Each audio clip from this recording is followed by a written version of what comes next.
When people ask me what I did over immersion, I told them I did an independent immersion on sound design. Now, some people might think, oh, that sounds awful, you studied waves for 4 weeks. I mean, couldn't there have been something more fun that you've been doing? But in reality, I think sound design is really another form of art that people can really get a chance to express themselves.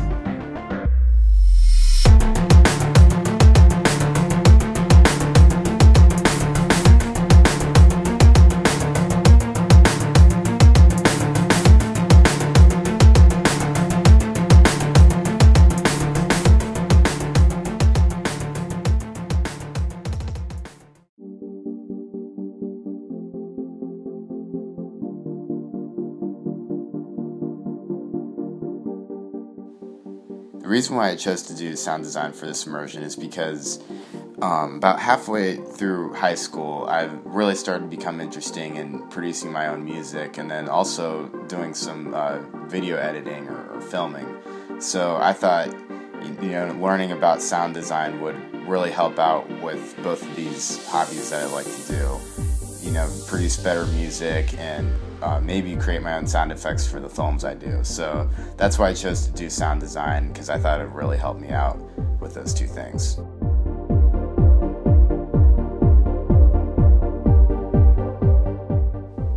So when looking at sound itself, sound is pretty much just vibrations that travel through a medium like air, water, or metal, and depending on the medium, it changes the speed of how quickly the sound or vibration gets to the human ear.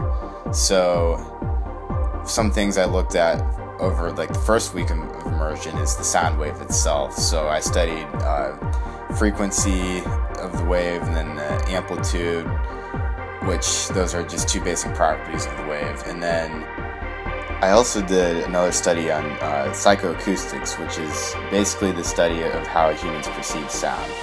And the cool thing about psychoacoustics is that humans tend to be more sensitive to sounds with higher frequencies.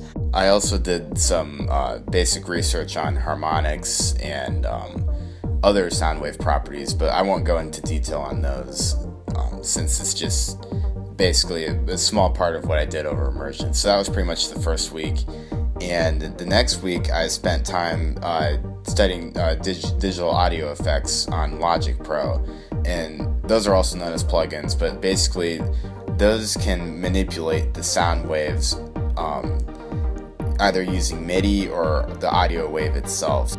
So overall, digital audio effects are really the best way you can take advantage of the technology available and manipulate the sound and create the sound effect that you desire or wish to use in your music or films.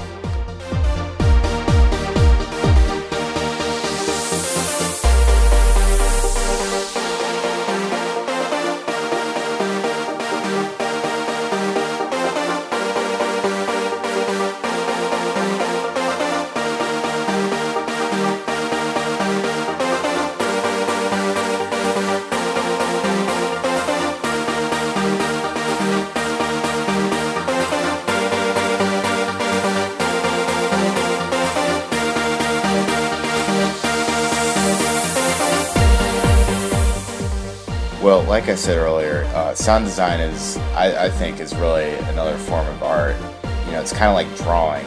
You get better at it as the years go on, but I think more people should be exposed to sound design and how it works, because I think it's another great way to really express the emotion like you do in other artwork forms, and I think some people would really benefit from the technology available to create what they want to create.